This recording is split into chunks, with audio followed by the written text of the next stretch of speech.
తాకట్టులో ఉన్న బంగారాన్ని విడిపించి ఆ రోజు ఆన్లైన్ రేటుకే మేము కొంటాం. Sharma gold company.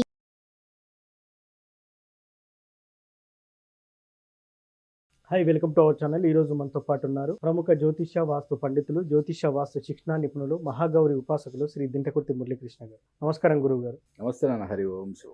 Sir, Ugadi తర్వాత వసంత నవరాత్రులు ఉన్నాయి. 9 రోజులు ఆ వసంత నవరాత్రులు చేస్తే ఎలాంటి ఫలితం ఉంటుంది? అసలు ఆ వసంత నవరాత్రులు ఎలా చేయాలంటారు? మనకి సంవత్సరంలో ఎన్ని నవరాత్రులు వస్తాయి తెలుసా? తెలియదు సార్. తెలియదు. మాఘమాసంలో వచ్చే మాఘ నవరాత్రులు, ఓకే. నెక్స్ట్ మనకి చైత్రమాసంలో వచ్చే వసంత నవరాత్రులు, దీన్ని లలిత నవరాత్రులు అని కూడా అంటారు. మనం లాస్ట్ ఇయర్ ఈ వసంత నవరాత్రుల్లోనే సహస్రచండి సహిత మహారుద్ర సహిత దశ మహావిద్య మహాయాగం హైదరాబాద్లో నిర్వహించాం కదా. చాలా అద్భుతమైన కార్యక్రమం. ఈ వసంత నవరాత్రుల గురించి మాట్లాడుతుంటే అవన్నీ కూడా మనకి మెమరైజ్ అవుతున్నాయి, రికలెక్ట్ అవుతున్నాయి అన్ని. వసంత నవరాత్రుల తర్వాత ఆషాఢంలో వచ్చే గుప్త నవరాత్రులు, ఓకే. మళ్ళీ ఆశ్వేజ మాసంలో వచ్చే దుర్గా నవరాత్రులు, శరన్నవరాత్రులు, మొత్తం 4 నవరాత్రులు ఉంటాయి. ఈ 4 నవరాత్రుల్లో కూడా ఎవరైతే దేవి ఉపాసన చేస్తారో వాళ్ళన్నీ ప్రతిదీ చాలా ఇంపార్టెంట్. ప్రతి నవరాత్రి కూడా చాలా ఇంపార్టెంట్. అత్యంత ఇంపార్టెంట్ అయింది ఈ వసంత నవరాత్రులు. దీన్ని నథింగ్ బట్ లలిత నవరాత్రులు అని కూడా అంటారు, ఓకే.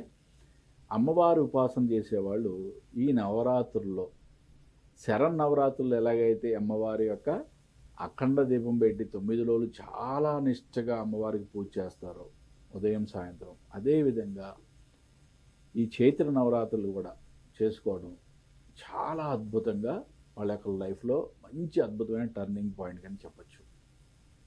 అంటే ప్రతి నవరాత్రులు కూడా చాలా అద్భుతమే. మనకు రాబోయే ఆషాఢ నవరాత్రులు, గుప్త నవరాత్రులు అంటే గుప్తంగా అంటే ఎవరికి చెప్పొద్దు అని కాదు. గుప్త నవరాత్రులు అంటే చాలా అద్భుతమైన ఫలితాలు ఇచ్చే నవరాత్రులు ఇవన్నీ కూడా. రేపు ఆషాఢ నవరాత్రుల్లో, గుప్త నవరాత్రుల్లో కామాఖ్యలో, అస్సాం కామాఖ్యలో దశమహావిద్య అంటే ఎక్కడైతే కామాఖ్య అమ్మవారు మహావిద్యలో ఎక్కడైతే ఉన్నాయో ఆ ప్లేస్లోకి వెళ్ళి అక్కడ శతచండీ సహిత దశమహావిద్య మహాయాగం చేయాలని చెప్పి అనుకుంటున్నాం. రేపు నెక్స్ట్ వీక్ ఒకసారి అమ్మవారి దగ్గర దర్శనం చేసుకొని అక్కడ స్థలం అంతా పరిశీలించి దాని తర్వాత అది ఆ కార్యక్రమం యొక్క సంకల్పం తీసుకొని ఫస్ట్ మన ఛానల్లోనే ఆ కార్యక్రమం గురించి వివరిద్దాం. అది ఆషాఢ మాసంలో గుప్త నవరాత్రుల్లో జరిగే కార్యక్రమం. ఈ వసంత నవరాత్రుల్లో మీ లైఫ్లో ఏ ప్రాబ్లం ఉన్నా సరే, ఓకే, ఈ 9 నవరాత్రులని మనకి ఎలా అయితే శరన్నవరాత్రులు ఎలా అయితే చేస్తామో అదేవిధంగా అఖండ దీపం కంపల్సరీగా మీరు అఖండ దీపం పెట్టండి, ఓకే. అఖండ దీపం పెట్టి 9 రోజులు దశమి తర్వాత రోజు వరకు కూడా, అంటే దశమి రోజు వరకు కూడా మీరు దాంట్లో నూనె నెయ్యి, ఆవు నెయ్యితో కానీ లేదా నువ్వుల నూనెతో కానీ దీపారాధన చేయండి. 10వ రోజు కూడా దాంట్లో మీరు నూనె వాడితే నూనె, నెయ్యి వాడితే నెయ్యి వడ్డించండి. 11వ రోజు వదిలిపెట్టేసేయండి, అది కొండ ఎక్కిపోయే వరకు, ఓకే. ఇలా చేసి ఉదయము సాయంత్రము లలితా సహస్రనామంతో, ఓకే. పెద్ద పెద్ద యాగాలు హోమాలు చేసేవాళ్ళు వాళ్ళు చేసుకుంటారు, క్రతువులు చేసేవాళ్ళు మహా అద్భుతంగా చేసుకుంటారు. మీరు ఇంట్లో చేసుకునే వాళ్ళు ఉదయము సాయంత్రం లలితా సహస్రనామం పఠనం చేయండి, మణిద్వీప వర్ణన చేయండి. అమ్మవారు మీ ఎదురుగా కూర్చున్నట్లుగా ఊహించి ఆమెకి షోడశోపచారాలు చేయండి. అన్ని ఉపచారాలు ఆవిడ మీ ఎదురుగా కూర్చొని ఆవిడ మీ యొక్క ఉపచారాలన్నీ కూడా స్వీకరిస్తున్నట్లు, వాటిని ఆవిడ స్వీకరించి మిమ్మల్ని ఆశీర్వదిస్తున్నట్లుగా ఊహిస్తూ చేయండి. చాలా అద్భుతంగా అమ్మవారితో మమేకమై చేయండి. చాలా అద్భుతమైన రిజల్ట్ మీకు 10వ రోజు నుంచి మీకు మీ జీవితంలో ఎన్నో అద్భుతమైన సూచనలు కనపడతాయి. సార్, ఇప్పుడు ఈ నవరాత్రులు 9 రోజులకు ఒక్కొక్కది నామం ఏదైనా ఉందంటారా? లేదు నాన్న, ఇది మనకి 9 రోజులు కూడా ఇంట్లో అమ్మవారి యొక్క లలితా సహస్రనామాలతోనే చేయడం అనేది ఉత్తమం. సో 9 రోజులు నిష్టగా పూజ చేసేవారు ప్రతినిత్యం ఏం చదవాలి, ఏ మంత్రం మొదలు పెట్టాలి, ఏ నైవేద్యం పెట్టాలి, సో దీనికి మీరు ఏం చెప్తారు? అమ్మవారికి చాలా ఇష్టమైన నైవేద్యం అంటే క్షీరాన్నం. ఓకే, ఇది కాకుండా పులిహార, దద్దోజనం ఇవన్నీ కూడా పెట్టుకోవచ్చు. బట్ ప్రతిరోజు కూడా ఒక పూట మాత్రం ఉదయం సాయంత్రం కంపల్సరీగా చేయాలి. ఓకే, నవరాత్రుల్లో చాలా నిష్టగా చేయాలి. ఓకే, బ్రహ్మచర్యం పాటించాలి.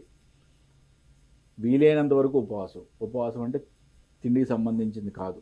ఓకే, మరీ చెప్తున్నా, మీరు ఆఫీస్కి వెళ్ళేవాళ్ళు ఆఫీస్కి వెళ్ళండి, బట్ ఉదయము మళ్ళీ సాయంత్రం తిరిగి వచ్చిన తర్వాత అమ్మవారితో ఎక్కువసేపు గడపండి. అమ్మవారితో షోడశోపచార పూజ చేసేటప్పుడు కూడా అమ్మవారికి ఆసనం సమర్పయామి అంటే ఆవిడ ఆసనం వేసినట్లుగా ఆవిడ వచ్చి కూర్చున్నట్లుగా, ఆవిడ యొక్క పాద్యం సమర్పయామంటే ఆవిడ పాదాలు కడుగుతున్నట్లుగా ప్రతిదీ ఊహించుకోండి. ఓకే, ఒక పూట కంపల్సరిగా క్షీరాన్న నైవేద్యం పెట్టండి. రెండో పూట పులిహార కానీ, దద్దోజనం కానీ, పొంగల్ కానీ ఏదైనా రెండో పూట నైవేద్యంగా పెట్టండి. ప్రతిరోజు ఉదయము సాయంత్రము లలితా సహస్రనామంతో అమ్మవారికి పూజ చేయండి.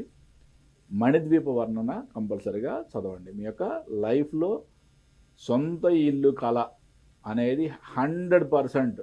ఓకే, ఈ నవరాత్రులు చేసుకోవడం వలన మీకు మణిద్వీప వర్ణనతో ఈ నవరాత్రులు జరుపుకోవడం వలన 100% మీకు మీ సొంత ఇంటి కళ నెరవేరుతుంది.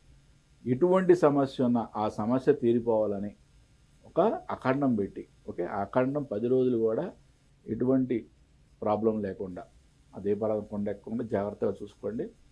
ఆ సమస్య ఎటువంటి సమస్య అయినా సరే, కోర్టు వ్యవహారం అనివ్వండి, ఇంకేదైనా వ్యవహారం అనివ్వండి, ఆ అఖండం 10 రోజులు అద్భుతంగా ఉందా మీ లైఫ్లో ఆ సమస్య తీరిపోవడం గ్యారెంటీ. సో నిజంగా సార్, వసంత నవరాత్రులు అంటే ఉగాది ఉదయం నుంచే మొదలు పెట్టాలి సార్. ఉగాది తర్వాత ఓకే, ఉగాది రోజు నుంచి మొదలు పెట్టాలి సార్. ఈ 9వ రోజు చివరిగా ముగిసే రోజు కదా, ఆ రోజు ఇంకేమైనా ప్రత్యేకంగా చేయాల్సి ఉంటుందంటారు? అంటే శక్తి కొలది ఇప్పుడు కూడా మనం ఇంట్లో వరకు చేసుకున్నప్పుడు మామూలుగానే చేసుకోండి. ఓకే, బట్ శక్తి ఉంటే కనుక అమ్మవారి హోమం కూడా జరిపించి దాన్ని ఆ క్రతువును ముగించడం అనేది చాలా మంచిది.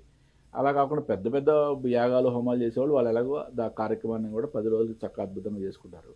మనం ఇంట్లో చేసుకునేప్పుడు మాత్రం నవరాత్రులు అన్నీ కూడా కంప్లీట్ చేసుకోవాలి. మీ శక్తి ఉంది అంటే కనుక చివరి రోజు అమ్మవారి యొక్క హోమం చేసి 10 మంది కన్నా, అట్లీస్ట్ 10 మంది కన్నా అన్నదానం చేయడం అనేది ఒక మంచి సూచన.